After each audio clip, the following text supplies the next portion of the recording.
नमस्कार, मैं हूं आपका हिंदी सर। तो आज मैं आपके लिए लाया हूं जातिवाचक संज्ञा। जैसे कि इससे पहले क्लास में हम लोग पढ़े थे व्यक्तिवाचक संज्ञा, तो आज हम जानेंगे जातिवाचक संज्ञा। जातिवाचक संज्ञा किसी भी व्यक्ति, वस्तु, प्राणी जिससे संपूर्ण जाति का बोध हो, ऐसे शब्दों को जातिवाचक संज्ञा कहते हैं। मतलब ये जातिवाचक संज्ञा ऐसा संज्ञा है जिसके शब्द से हम ये पहचान जाएंगे कि उसका जाति। अब किसी के शब्द से अपन को उसका जाति का मतलब चल, जैसे फल, फूल है, पेड़, पौधे, ये सारे मतलब फल। अभी जैसे अपन की एक सेंटेंस में देखें कि फल लिखा हुआ है, तो ये कौन सा फल है, मतलब फल कई प्रकार के होते हैं। ऐसे जिसके ज्यादा प्रकार होंगे तो वही हमारा हो जाएगा जातिवाचक संज्ञा। अभी जैसे मैं आम भी बोलूंगा तो आम के भी कई प्रकार है, अलग अलग, रसीला आम, ऐसा। तो अलग अलग आम के भी प्रकार है, तो जिसके भी अगर एक शब्द ऐसा मिल गया अपन को वाक्य में जिसके की बहुत सारे प्रकार हैं, तो समझ जाना कि वो हमारा जातिवाचक संज्ञा। तो मैं कुछ एग्जांपल यहाँ लिखा हूं, देखिए।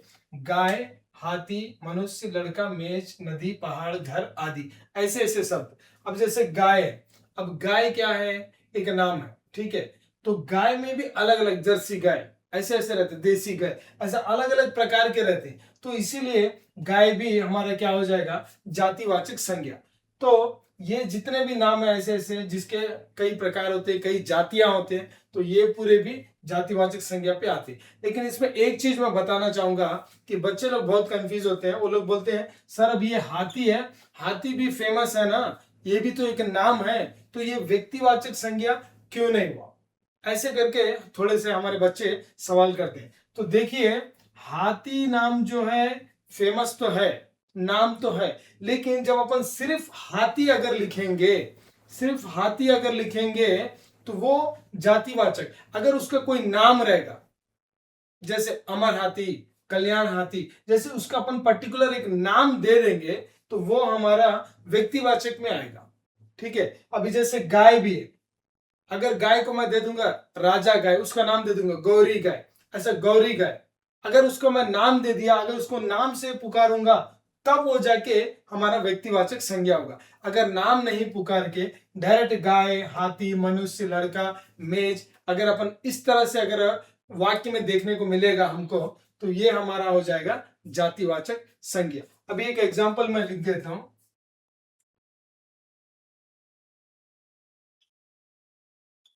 यह आम मीठा है।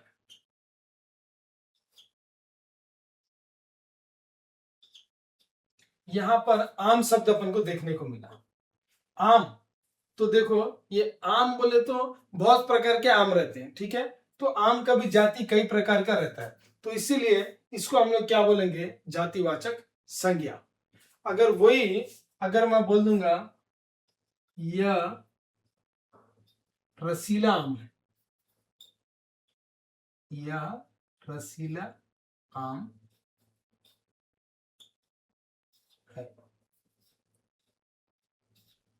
यह रसीला आम है, या फिर यह आम रसीला, यह रसीला आम है। अब देखो, आम है लेकिन आम का एक नाम भी है, आम है लेकिन आम का एक नाम भी है, क्या है, रसीला।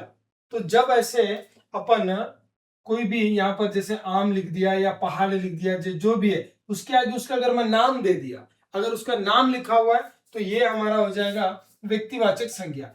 और अगर नाम नहीं है, डायरेक्ट आम लिखा है, तो ये हमारा हो जाएगा जातिवाचक संज्ञा। ये रसीला आम है, इसीलिए क्या हो गया, व्यक्तिवाचक संज्ञा, व्यक्तिवाचक। अब यहां पर सिर्फ आम है, इसलिए हमारा है जातिवाचक।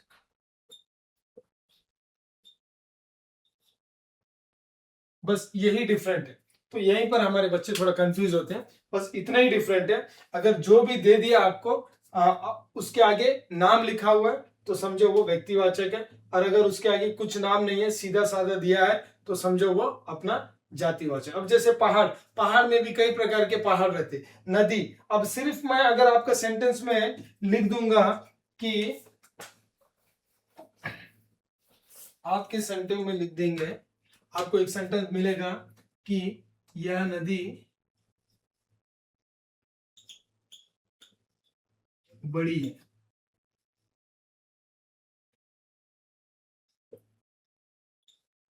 यह नदी बड़ी है। अब देखिए यह नदी बड़ी है, ऐसा सेंटेंस में लिखा हुआ है। तो ये कौन सा संज्ञा अपन अगर पहचानना है तो यहाँ पर नदी शब्द है, इसीलिए हम लोग क्या बोलेंगे, ये जातिवाचक संज्ञा है। अगर यही अगर अपन को लिखेंगे गंगा नदी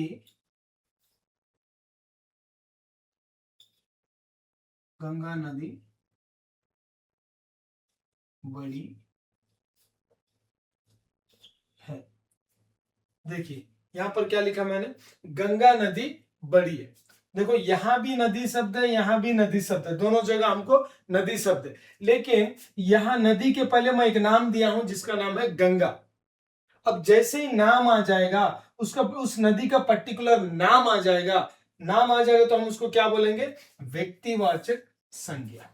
क्या बोलेंगे, व्यक्तिवाचक संज्ञा। अब अगर नाम नहीं रह के सिर्फ नदी है, सिर्फ नदी है, तो ये हमारा क्या हो जाएगा, जातिवाचक संज्ञा।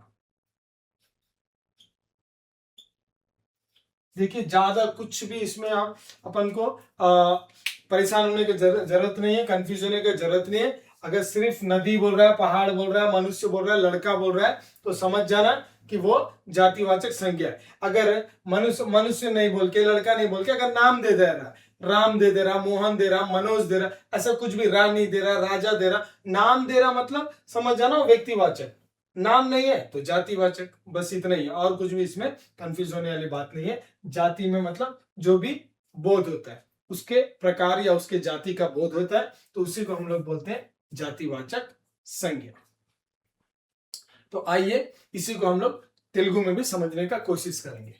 जातिवाचक संज्ञा, किसी भी व्यक्ति, वस्तु, प्राणी जिससे संपूर्ण जाति का बोध, అంటే ఏదైనా ఒక వ్యక్తి గాని, వస్తువు గాని, ప్రాణి గాని, వాటికి చూడండి జాతి అంటే ఒక పదం మనం చదివిన తర్వాత దాని జాతి గురించి మనకు అర్థమైతుంటే అది ఖచ్చితంగా ఆ జాతివాచక సంజ్ఞ కిందికి వస్తుంది. చూడండి పేర్లు ఇక్కడ రాసి ఉన్నాను. ఎగ్జాంపుల్ ఫస్ట్ గాయ్, గాయ్ అంటే ఆవు, హాతి, ఎలిఫెంట్, చూడండి ఇలాంటిది. అయితే హాతి, గాయ్ ఇలాంటి పేరు అంటే మన పిల్లలు కొంచెం కన్ఫ్యూజ్ అవుతుంది, సార్ ఇక్కడ పేర్లు ఉన్నాయి కదా, ఇది వ్యక్తివాచక సంజ్ఞ కిందికి ఎందుకు రాదు అనేసి వాళ్ళు క్వశ్చన్ వేస్తూ ఉంటారు. అయితే ఇది వ్యక్తివాచక సంజ్ఞ కింద ఎందుకు రాదు అంటే ఏమైతుందంటే వాటికి పేరు లేవు, జస్ట్ హాతి, గాయ, మనుష్య, లడక, మేజ్ అని ఉంది. అంటే ఏదైనా ఒక పేరు ఉంటే, అంటే ఏదైనా ఒక హాతి కానీ, గాయ కానీ, ఆ మనుష్య బదులు ఆ మనుష్యుడు ఒక పేరు ఉంటే ఖచ్చితంగా అప్పుడు వ్యక్తివాచక సంజ్ఞకి వస్తుంది. చూడండి ఎగ్జాంపుల్ ద్వారా మనం ఒకసారి చూసుకుందాం.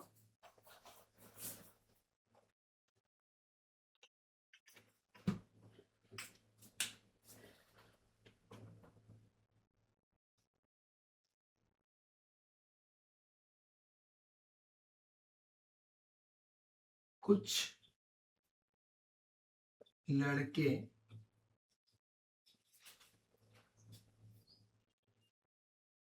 खेल रहे हैं. చూడండి ఇక్కడ నేను రాశాను కుచ్ లड़के खेल रहे, అంటే ఇక్కడ లड़का ఏకవచన్, ఇక్కడ లड़के బహువచన్. అయితే కుచ్ లड़के खेल रहे అంటే ఎవరెవరు ఆడుతున్నారని పర్టికులర్ గా మనకు అక్కడ పేరు లేదు, అంటే కొందరు పిల్లలు ఆడుకుంటున్నారు అన్నట్టే ఉంది మనకు సెంటెన్స్. కుచ్ లड़के खेल रहे हैं, అక్కడ పర్టికులర్ గా పేరు లేదు కాబట్టి జస్ట్ మనం లड़के అనే పదం వాడాం కాబట్టి ఈ మనకి ఏమైతుందంటే జాతివాచక్ సంజ్ఞ. అదే నేను ఇక్కడ రాస్తాను, రాము खेल रहा है. చూడండి రాము ఖేల్ రా హై అని రాసిన, అంటే రాము అంటే ఒక పర్టికులర్ గా పేరు ఉంది, ఇక్కడ పర్టికులర్ గా ఒక పేరు ఉంది, అంటే రాము అనే అబ్బాయి ఆడుతున్నాడు అనేది మనకు తెలుస్తుంది. అయితే ఇక్కడ పేరు ఉంది కాబట్టి ఇది ఏమైతుంది మనకు వ్యక్తివాచక్ సంజ్ఞ. అయితే పేరు లేకుండా మామూలుగా ఇలా ఉంటే అవి ఏమైతుంది జాతివాచక్ సంజ్ఞ. అంతే అండి, ఇక్కడ కన్ఫ్యూజన్ ఏం లేదు. మనకు ఏదైనా పేరుతో సహా ఉంటే అది ఖచ్చితంగా వ్యక్తివాచక సంజ్ఞ కిందికి వస్తుంది. ఒకవేళ పేరు లేకుండా కేవలం నది, పహాడ్, పహాడ్ అచ్చే హై, నది అచ్చి బహ్ రही है, పహాడ్ ఘనా హై, ఇలాంటి ఏదైనా మనకు సెంటెన్స్ వస్తే అది దాని నేమ్ మెన్షన్ చేయకుండా కేవలం ఏ అచ్చా ఓ అచ్చా అని ఏదైనా పేరు చెప్తా ఉంటే మాత్రం అది జాతివాచక సంజ్ఞ. ఓకేనండి. ఓకే, ధన్యవాదాలు.